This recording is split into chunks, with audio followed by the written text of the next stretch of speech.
Hola Comadres, welcome to another episode of Comadre-Gram podcast. I'm your host Marcy, and today we have an amazing episode.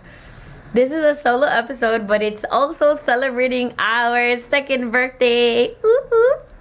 We're gonna be doing a review of my 20 favorite episodes. So, as you know, I love all the episodes that I do. However, it's hard to narrow it down. So I had to use the handy dandy data that's provided by Libsyn, our host. And with that, we're going to be getting a list of the 20 most popular episodes that we've aired since our initiation back in October 27, 2022. 2022? Wait, no. 2021. 2021. Yeah. So, just a quick life update before we get into the episode itself. Aiden has been talking in full sentences. He's always talked in full sentences. Not always, but after he started talking more, he has more complete utterances. But the difference for the past couple of months, I've noticed that he's able to have back and forth conversations with us, and those conversations actually are on topic, number one, and he's able to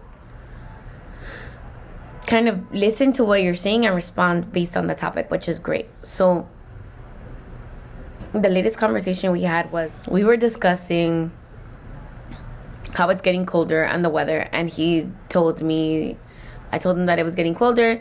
He told me, oh hey, what weather is it? What season is it? And I told him it was fall.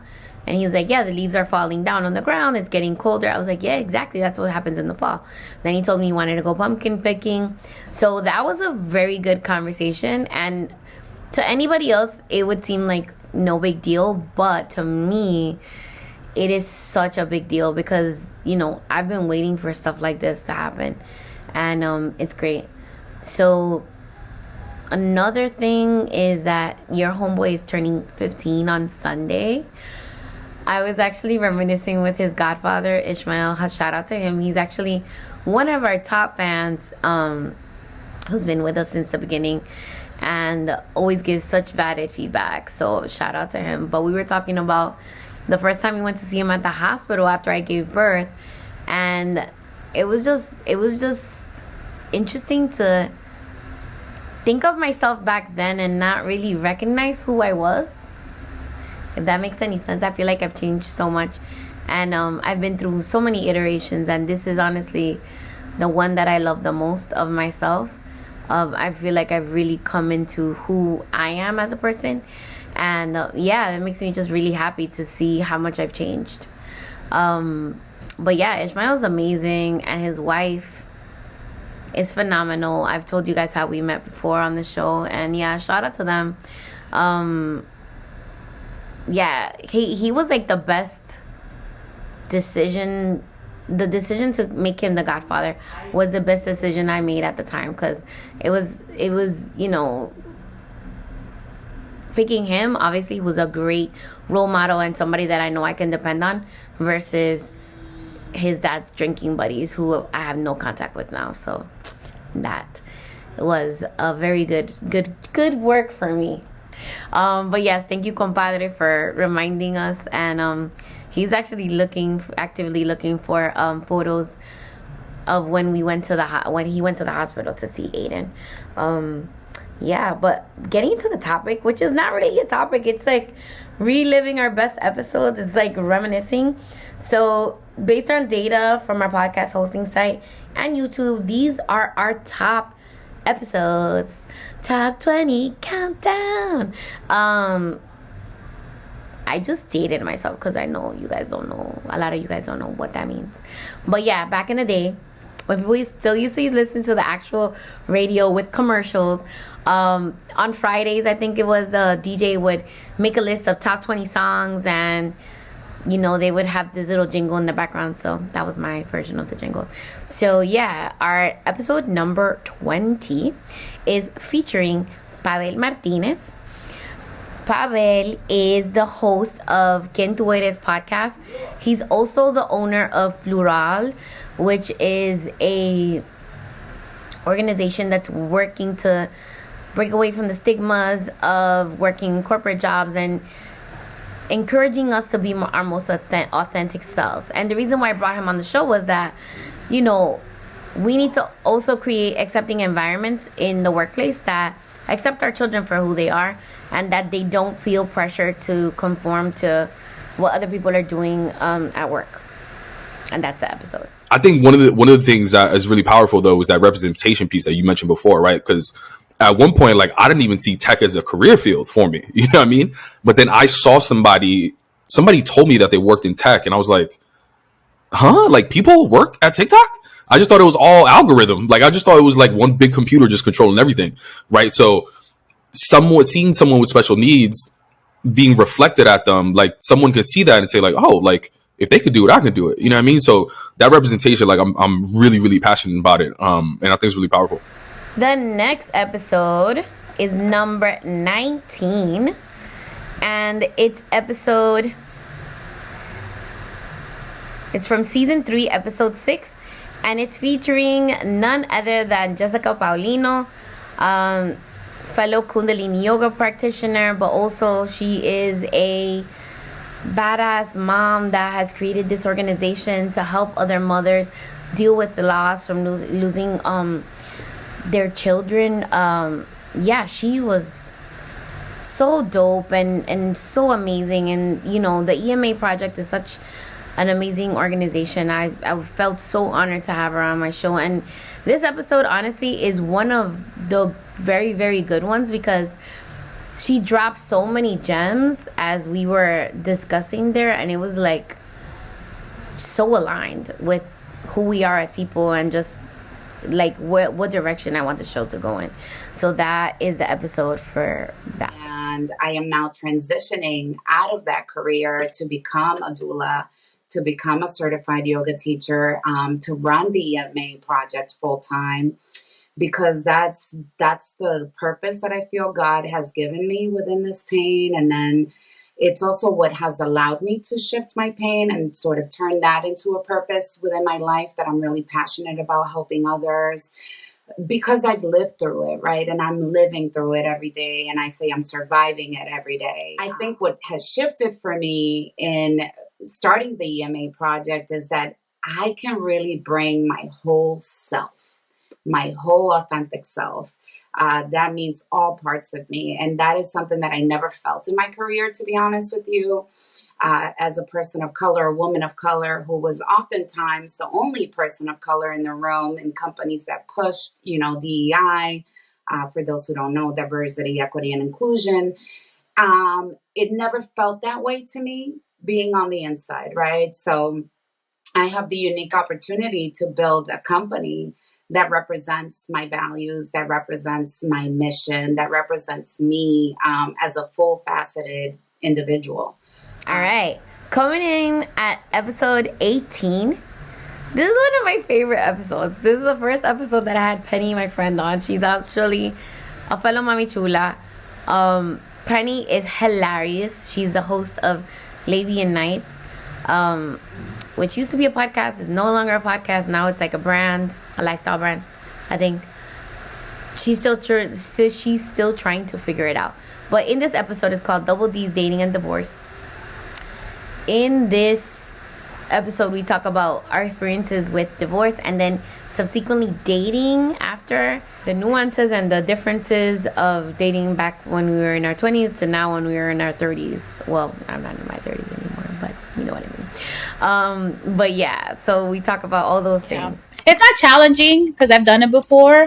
It's just, it's just new because it's a new person and different dynamic. And I'm older. I'm an adult now. And yeah, but it's fun.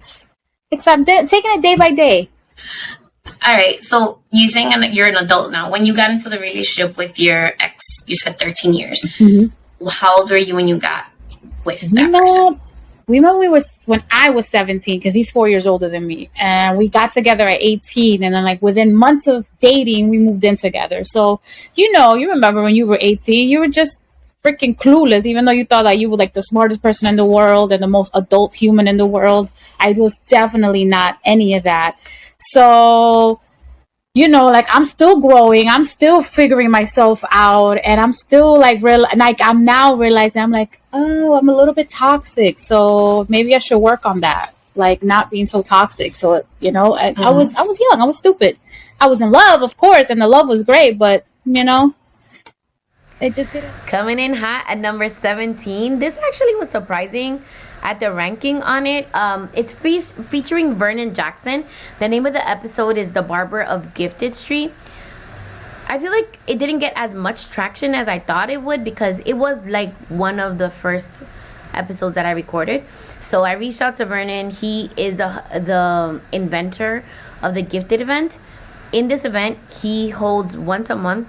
He invites children with special needs and their families to come into the barbershop and get haircuts. The barbershop is accommodating for them and their sensory needs. So there's low lighting, there's not a lot of noise. It's literally just them, and it's by appointment only. Vernon, and these haircuts are free in his community. So please listen to the episode.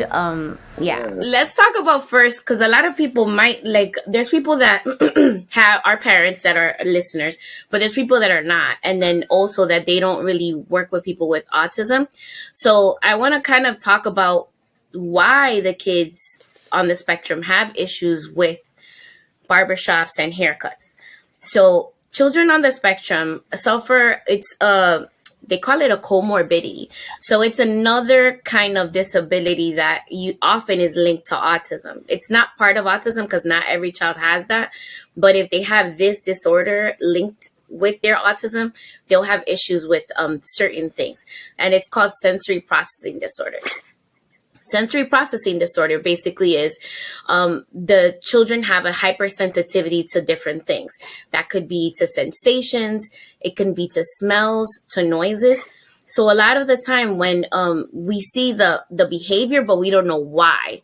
So we can see a kid if there's a loud noise. Number 16 is one that's near and dear to my heart because it's really featuring one of my closest friends, Ami Vega, Ami V Nails on Instagram. We talk about love in the time of Panini. That is the name of the episode.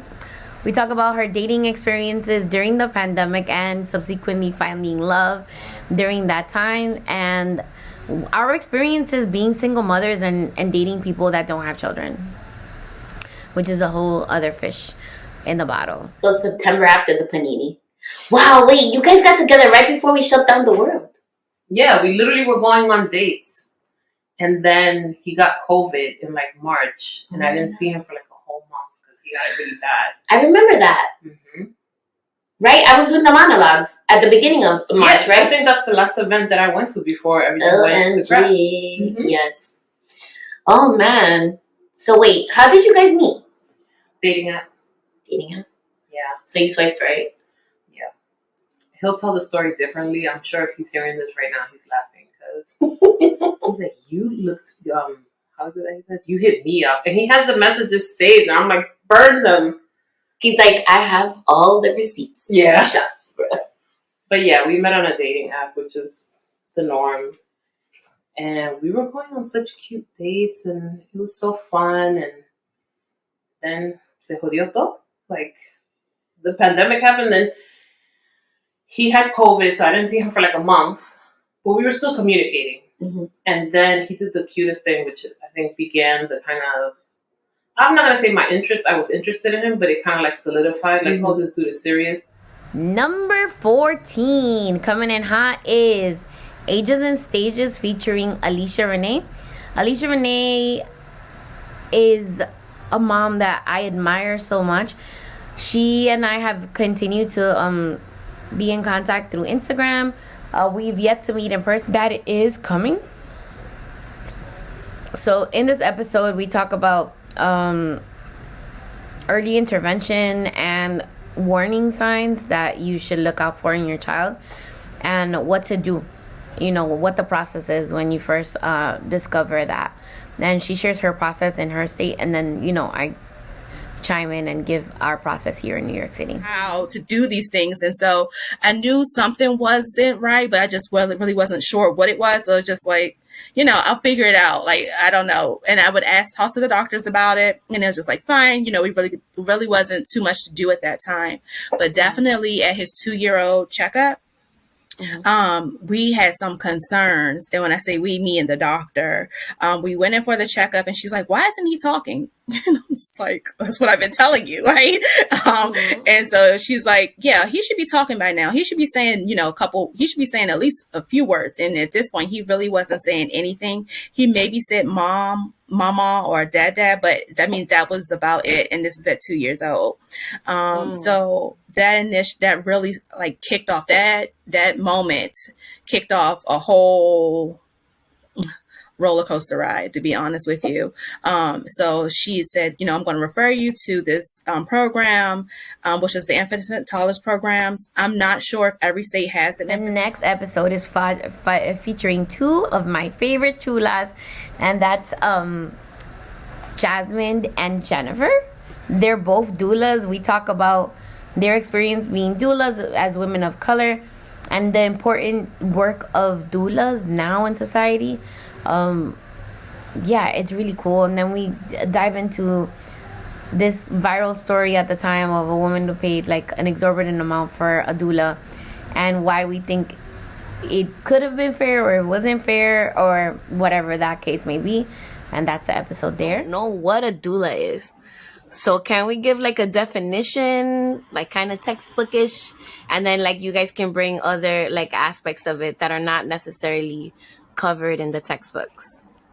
Have you ever looked it up before, like the definition, Jen? I have, yeah. What's your favorite definition?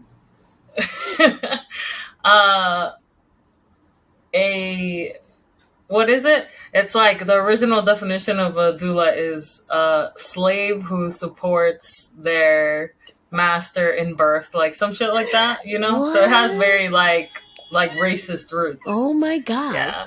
So yeah, that's the one I found is similar, which is like one of my favorite ones is like woman who serves, or like woman who supports.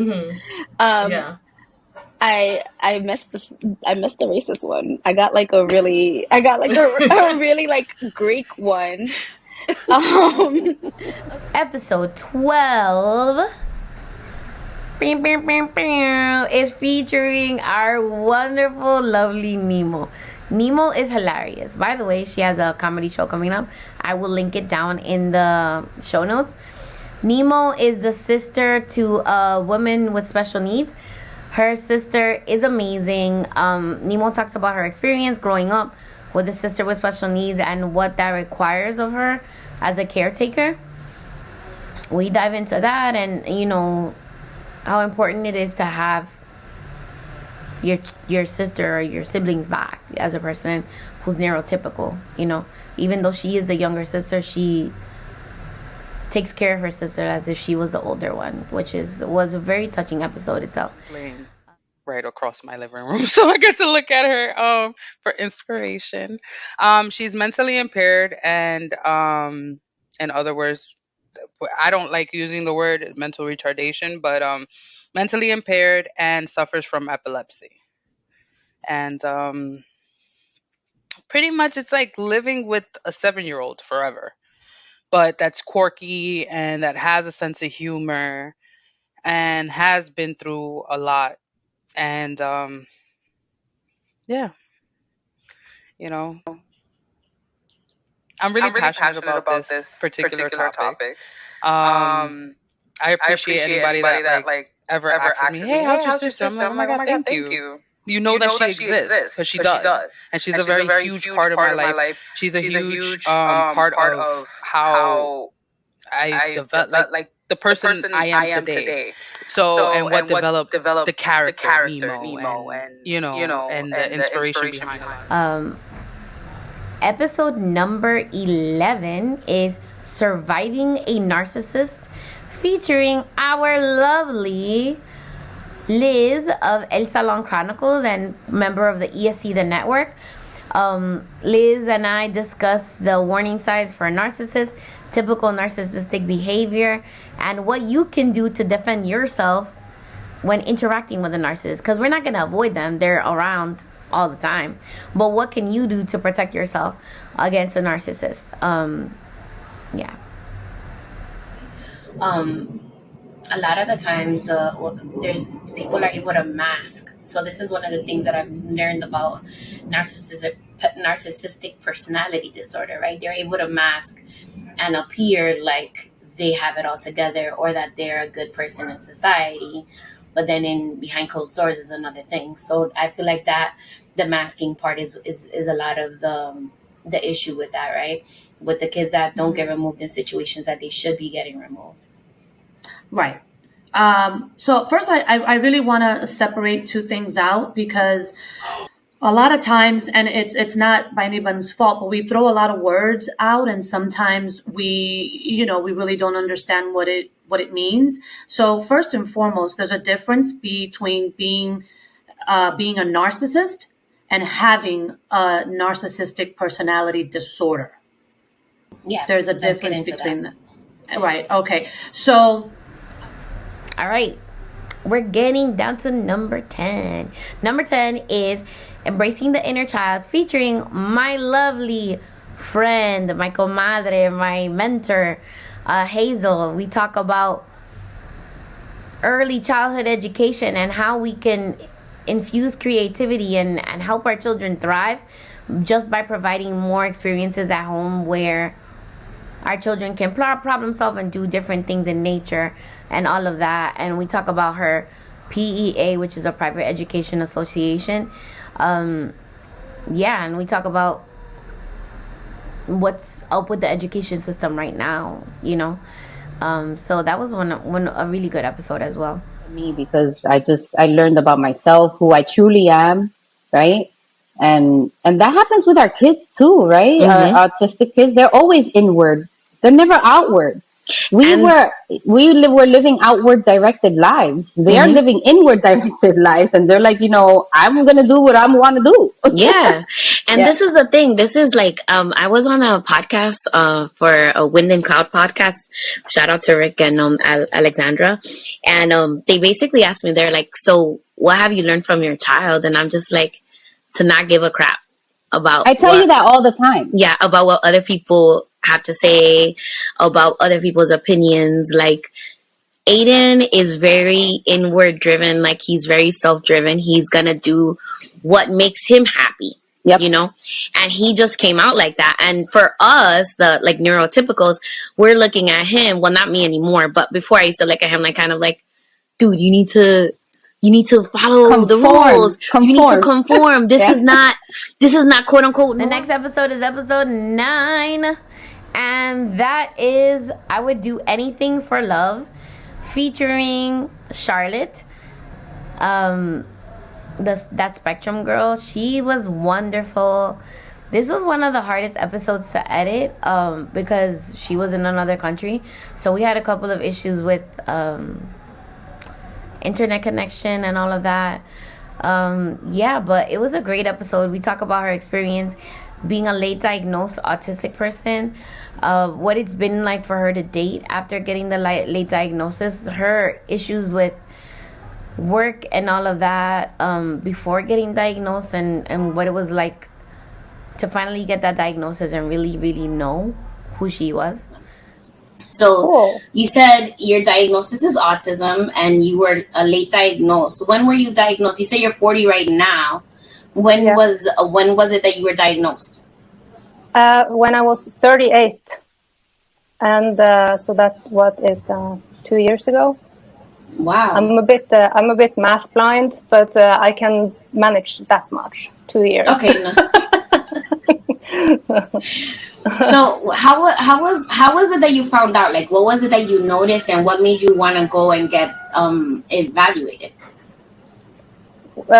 Sorry, it was a bit crackling sound. Okay, so how did you find out? What made you want to go and get evaluated? Oh yeah. well, it was gradually. The thing is, I've been autistic my entire life, and how I found out is just, my whole life. The next episode, number 8, is Sensual Motherhood, featuring Dr. Griselda Rodriguez of Brujas of Brooklyn. We talk about our experiences being mothers and how we can balance the hats and the roles that we play, and how important it is to mother ourselves and break away from the way we were brought up and learn new ways to mother our children. So we're going to start off the conversation with this. Why is self-care important? And I know this is a big question. Oh, it's such a timely question too, because at least when we're recording this, right, Bell Hooks passed away. And for those that don't know, Bell Hooks was an author, an activist, a Black U.S. woman from the South whose work, I think Bell Hooks has over 40 books, really touched me and so many other women of color because of her emphasis on self-care as a revolutionary act. And the reason for it is because I think it's the obvious first that if you don't take care of yourself, you can't take care of others. It's that proverbial example of when the oxygen mask comes down, God forbid, if you're in a situation in an airplane where it's needed, they always tell you adults put on your mask first, and then you could put on the child's mask because you have to be sane and stable in order to help someone who is helpless to a certain extent, which is a child. Mm-hmm. So I think that's the more obvious reason why self-care is important. But then when you put... The next episode, number 7, is Routines So We Can Be Safe, featuring none other than my friend Yadi, one of the moms from the New York City special needs parent group. Yadi and I have continued to maintain our friendship, and her son Matthew is amazing. So we talk about the importance of routines and how they can help keep our kids safe, and how we can work as a community with our care team to help provide the best experiences for our children. I don't want to say a motor, but it was for him. That's what, he it was expected and he knew it. Matthew is very fixated on predictability. If it's something that's unpredictable, he just doesn't like it. And that's when kind of like we're working on self-regulating and how to cope with changes. Yeah. So I think that, I guess, like I said, in the way that you see it, it could be something that's, it could be a blessing. It could be, challenging at times, but he thrives off of it. He loves it. He loves to know what's going on. And I think we kind of given him the liberty. Matthew is a very experience-based person. He likes to see things. He likes to be a part of things. I know that the stereotype, right? That they say is that they're non-social or they're not empathetic. Matthew is the most social little guy. He has no shame. He can go and say, "Hi, I'm Matthew," and just kind of go from there. That's episode 6 is a very controversial, and I only say it's controversial because of what happened after the episode. So the episode was great. It's featuring Jerry Diaz, and it's Lockdown Dating Disaster.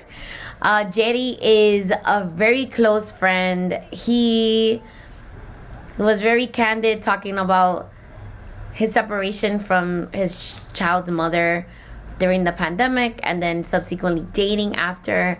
What made the episode controversial was that the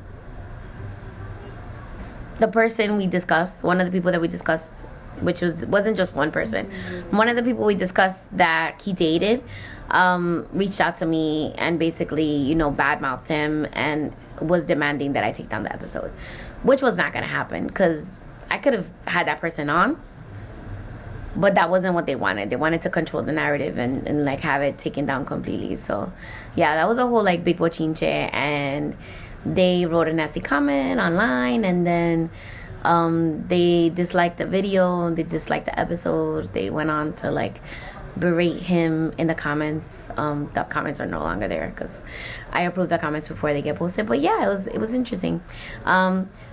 Make up your mind for yourself. Does he talk badly about any woman or person that he dated on the episode? You be the judge.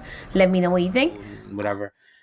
But also, like, a lot of bullshit got cut out. Like, a lot of, like, the fat got trimmed in the whole aspect of, like, everything that we call life, you know? And kind of, like, everything got put into perspective, like, what really is important and, you know, the value that we place on things, you know? And some people, you know, they place their value on money, and other people place their value on whatever it may be, their relationships, whatever. But if there was a line to be drawn, the pandemic drew it, and really well, like, you know. So it was one of those things where you kind of had to face your truths. And guess what? We're going to get to really know each other right now, because you're not working, I'm not working. We're looking at each other. We had kids in the mix, you know. So it's like you're looking at kids, you're looking at your kids, you're looking at, and like, this is your life, you know. And if you are not 100% on board with what's happening, then it's not going to succeed no matter how you try. You know what I mean? The next episode is one of my very first episodes. This is actually episode 3 of season 1, and it's Take Me to Church or Not. On that episode, we talk about the complexities of parenting a child with special needs and being able to incorporate religion into their lives, and how difficult it was for me and my experience with it. I had the wonderful Mari of El Salon Chronicles and Suli as well, and we talk about our experiences in church, like growing up in church, and our choices whether or not to indoctrinate our children into different religions. Yeah, so that was that. Not knocking anybody that chooses to take their children to church. That's completely your prerogative and decision, and if your child can do that, that's great. But you know, we want to get to a point where all churches are educated on how to work with kids with special needs, and like adults with special needs as well. So yeah, and that's the episode. We're going to be talking about religion and how we introduce that to children, especially children with special needs. If you're Latina, religion. If you're Latina, it's religion. So I just want to give a little bit of background. The reason why the topic came up is because I was having a conversation with my mother, and she actually asked me when I was going to put my child in catechism classes. And my answer to her was, I just kind of stood silent, and I was just going back and thinking, like, how would I explain the concepts of religion to my child, who's a very literal person? So, you know, and I'm not the only one. I was doing some research, and I found that a lot of people have hesitance, especially parents of children with special needs, of becoming part of a religious community because of their kids' diagnosis. They felt they might be excluded, or they felt that, you know, they're going to be rejected by the people of the church or the clergy. Number 4 is featuring our sensual living goddess, Sandy, of the Art of Happy Her podcast. We talk about juggling all the hats as women, you know, being a mother, being a sexual being, being, you know, all the hats that we wear, being a career person, like all the hats we wear, and how we can balance that, and how Sandy learned to work with herself to be more gentle and like take care of herself at the same time. Being a mom, a professional, dating, hobbies, and self-care. And who better than the person I look up to, who I'm like, what would Sandy do to share this topic with? That's funny, because first of all, I want your audience to know that We didn't even rehearse this. I don't even know the questions you're gonna ask, and and I didn't even know that was the topic. I was under the impression that we were going to talk about like how to balance, blah blah blah, but I didn't know that was like the title. First, I want to tell you that thank you so much for saying that, and that the admiration is mutual.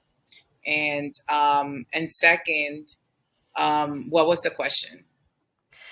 Well, we're gonna start with the question. So how do you do it?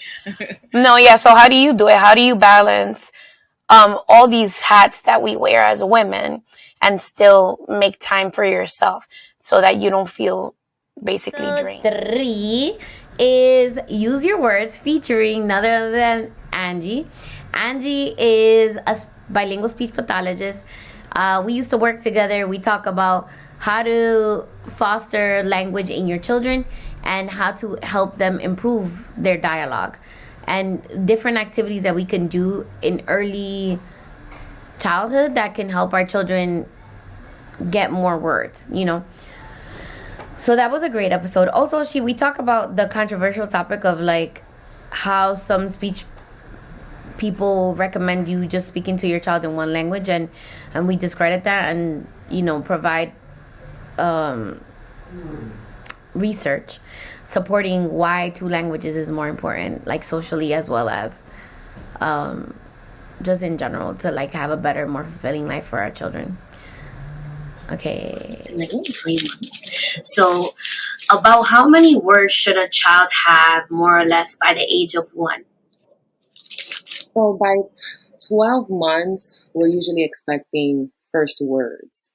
10 to 12 months, that's usually when they say that first word. Now, before that time, you'll hear them say mama, you'll hear them say dada, but that doesn't really have any meaning. They're not, they're not actually calling you mama. That's what they're producing. We call that babbling. So by that first birthday is when they'll have that, that first word. I would say by 15 months, which is like a year and a couple of months, you should have about 10. We like to say 10 words. But by 18 months is usually when they have a spurt where their vocabulary like really takes off, and it'll jump from like 10 to 15 to like 50. Yeah. But, and I always, very big on this, but, we don't only focus on the words, right? There's Number 2, Conscious Dating, is featuring the other half of Brujas of Brooklyn, Dr. Miguelina Rodriguez. Miguelina and I talk about the work that we've done to heal ourselves and learn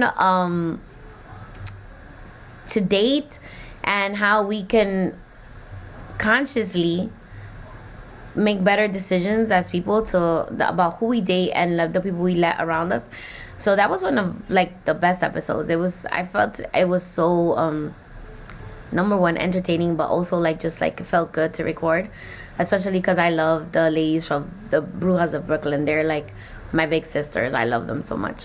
Tell me the story about how you met, because I am very not pendiente, but like I see your stories, and then like he started appearing in the stories, and I was like, okay.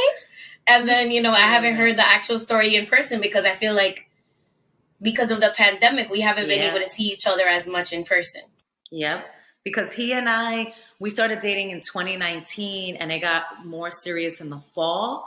And then by the spring of 2020, early spring, the pandemic hit. But, what you were saying, Marcy, like he started to appear, people were like, who's this? Because I was single for 5 years. And anyone that followed me, anyone that knew me knew this, because I spoke about it a lot. And then he started showing up in my stories. And it's so weird sometimes to be like, wow, I'm like in a relationship with someone and I'm living with them, because I was single for so long. And it was like, that was my life. So he and I met actually in 2018 at our Afro Latino party. There's like the Afro Latino festival that happens every summer. And, the universe, because it's always like people would tell me when I was single, oh, it's going to happen when you least expect it. no te desesperes, don't get desperate. And it was really like that. It was a Saturday. I was like in the thick of my dissertation writing. I was like, I'm not doing anything. I'm staying home and I'm doing work. And Griselda's like, no, you need to get out. So she convinced me. We go to this day party, and there was someone there that was like tabling for an organization. And my sister at the time was started a project called Playing in the Sun on like this photo interview. And I don't know. Love that. Yes, I went to the yes, the exposition of it. Yes, in el Museo del Barrio. So I was recruiting, and I was like, hey, do you know any like Black Dominicans that want to participate in this study? We take pictures and then there's interviews. And she was like, yeah. And she like literally walked me through the crowd, and his story is like, you know, the crowd parts, and this woman like gives me Miguel's hand. And she was like, oh, here's my friends, you know, Bolivar and Caesar. And, you know, we met and we exchanged Instagram information, but it was like, it was cordial. There was nothing there. And then number 1, we have Wow, You Can Really Dance featuring Alexandra Gutierrez of the Wind and Cloud podcast, my comadre. I love her so much. I am so grateful for Rick for connecting us. This episode was so fun to record because we were discussing like growing up Dominican in the Heights or like Harlem like she did, and then talking about how we kind of tiptoed between both of our cultures and like the things that we are keeping for our children and what we're changing, because we are the owners of our own destiny. And you know, it's hard to be children of immigrants, but it's also like, I feel like for me it's important to maintain my culture, and I feel like Alexandra feels that way as well. As if it was DR in a way, because my parents had chickens in the, like my father had gallinas in the freaking bathroom. Girl. I will open the bathroom sometimes, and you know the smell, and I'm like, what the? Oh my God. I just remember as a little girl, like, oh my God, it stinks. And I go and I see freaking gallinas in the fucking bathtub. We had a cloth So he was just bathtub. raising his own chicken. Wow. So I was like, this is the campo, but in an apartment. And then eventually, I tell this story to people, and they're like, what? I'm like, yeah. So then eventually, one of the roosters became like our pet. Like he was there for a while with us, and I grew like, I started like loving this rooster as my pet. Of course. And he would follow my brother. You know, my brother would be in the walker. He was very young at that time, and he would run around and like jump on my mom's fly on my mom's head. Then on one day, all of a sudden, I was like, where's Kiki? And they were like, and they were going on a trip somewhere. I forgot it was Connecticut, New Jersey. And I was like, you ate him. So I do not like gallina because of that. Because they freaking ate my rooster.